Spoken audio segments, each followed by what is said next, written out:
प्राप्त होकर के और दीर्घकालिक शांति का अनुभव करते हैं। प्रतिक्रमण हमारे अंतरंग में जो रागद्वेष आदि परिणति है, जो विभाव परिणति है, जो अयत्नाचार प्रवृत्ति है, जो सदाचरण के प्रति विमुखता है, इन सब को ये भाव देती है कि जो मेरे साथ मैंने ये कार्य किए हैं, ये सभी कार्य मिथ्या हों, आगे ऐसा नहीं करूं, ऐसे भाव प्रतिक्रमण के अंदर में आते हैं। और साधुजन इस प्रतिक्रमण को करके अपने अंतःकरण का प्रक्षालन करते हैं। पूज्य गुरु माता ज्ञानमती माता जी, इन्होंने जब भी दिया कुछ ना कुछ नया दिया। गौतम स्वामी के उपकार को हम सभी जानते थे, लेकिन कभी उसको ऐसा प्रकट नहीं किया। ऐसा किसी अन्य साधु ने भी अभी तक इस संबंध में कोई प्रयास नहीं किया, लेकिन पूज्य माता जी ने आज गौतम स्वामी के उपकारों को स्मरण कराते हुए संपूर्ण जैन जगत को गौतम स्वामी के संबंध में ये जानकारी प्रदान की।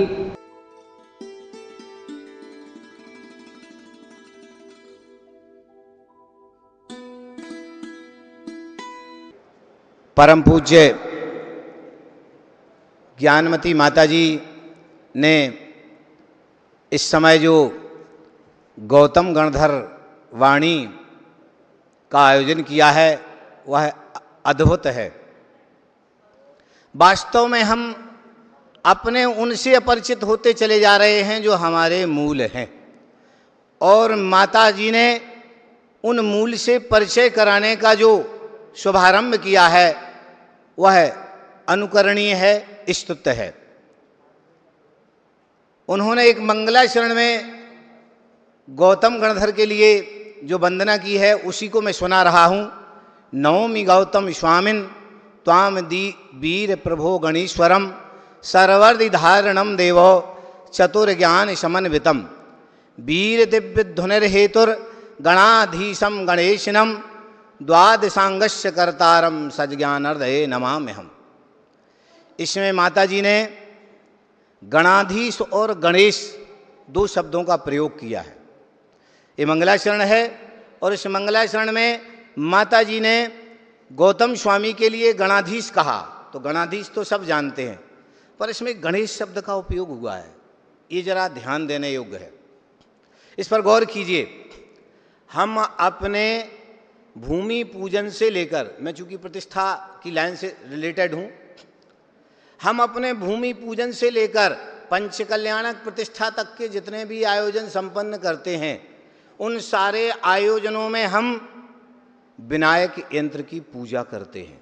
सर्वप्रथम यदि कोई पूजा की जाती है तो वह पूजा किसकी होती है?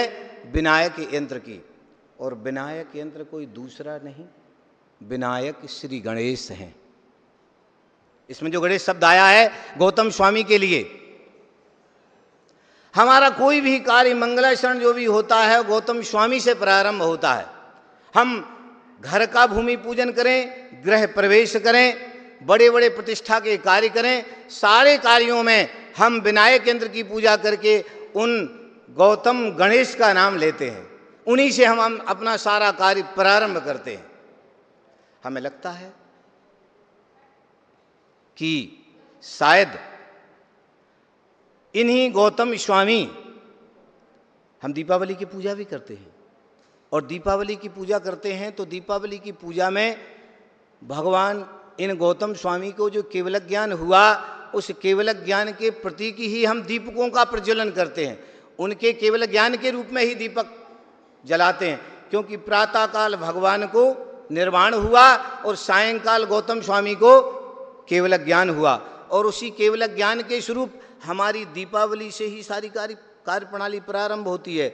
और वहाँ हम सबसे पहले गौतम स्वामी की पूजा किया करते हैं, उनके केवल ज्ञान के दीपक जलाकर। फिर जब हम अपनी बहियों का शुभारंभ करते हैं, खाता वही, अकाउंट्स। उसमें भी हम भगवान का नाम लेते हैं, गौतम स्वामी का नाम लेते हैं।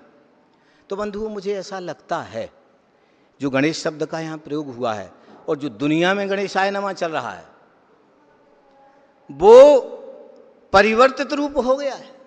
मुझे लगता है जब भगवान महावीर स्वामी के समोसरण में गौतम स्वामी विराजमान थे, वहां कहीं आर्य का ज्ञानमती माताजी का जीव था, और गौतम स्वामी ने वहां संबोधन दिया, आशीर्वाद दिया कि तुम इस पंचम काल में इस जिनवाणी का इतना प्रचार प्रसार करोगी, इतना प्रचार प्रसार करोगी जिसका कोई पार नहीं होगा। और निश्चित ही गौतम स्वामी का आशीर्वाद माता जी को प्राप्त हुआ था, जिसके कारण वर्तमान में इस पर्याय में वह आर्यिका बन करके और इस समय जैन धर्म का उस द्वादशांग वाणी का प्रचार प्रसार निरंतर कर रही हैं। ऐसी माता जी के चरणों में मेरी वंदामी वंदामी वंदामी। जैसा कि माता जी ने इस वर्ष को 2014-2015 को गौतम गणधर वर्ष घोषित किया है, कुछ नई बातें उन्होंने प्रकाशित की है। गौतम गणधर के साहित्य को प्रकाशित किया है उन्होंने। दूसरा, माताजी का ये मानना है कि महापुराण में इस प्रवचन मुद्रा का उल्लेख है गौतम गणधर की प्रतिमा का। मैंने थाईलैंड, कंबोडिया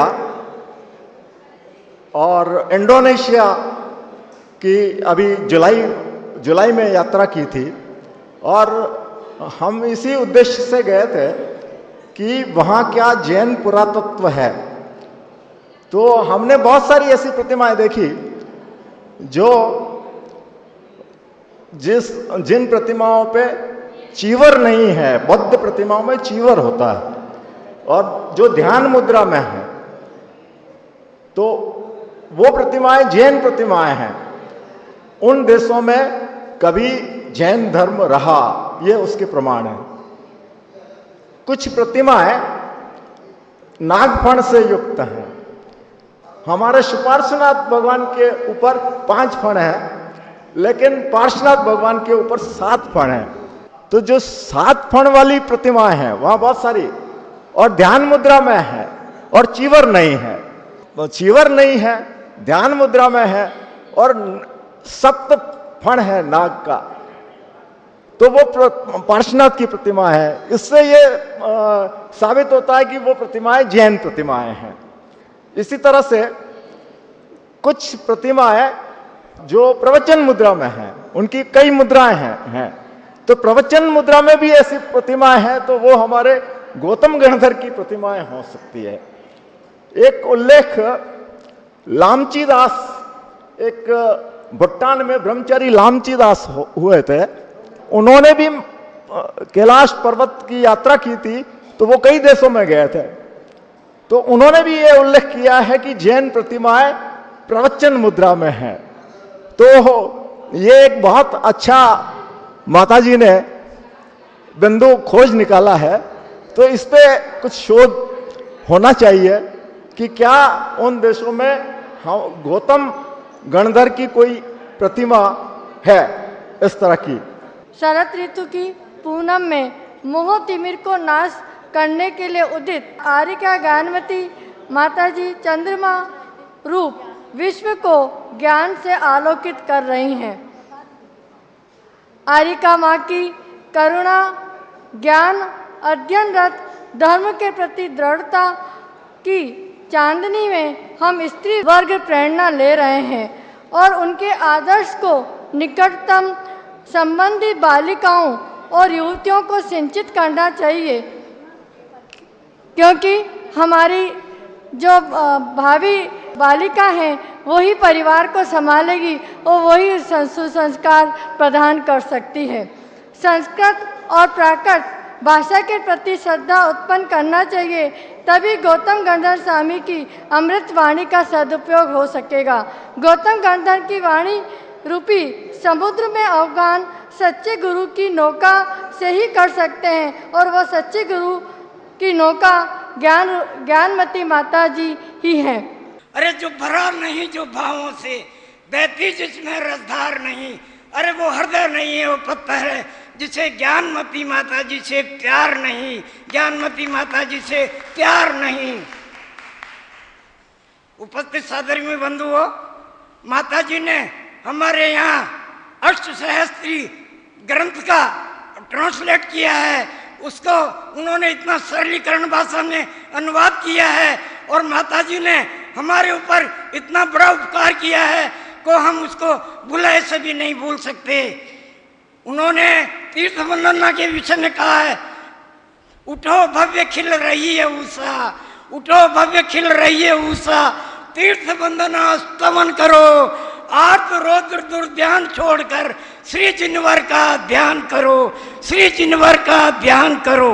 माता जी ने हमें आज जो हमारा मार्गदर्शन दे रहे हैं, ये वर्तमान समय में हमारे लिए इतना स्पष्ट और इतना निष्कंटक मार्ग है कि उससे हम हमारे इस मनुष्य जीवन को यदि सफल बनाना चाहें तो बहुत सरलीकरण से आप इस मानव तन को आराम से बहुत अच्छे ढंग से जीवन को व्यतीत कर सकते हैं।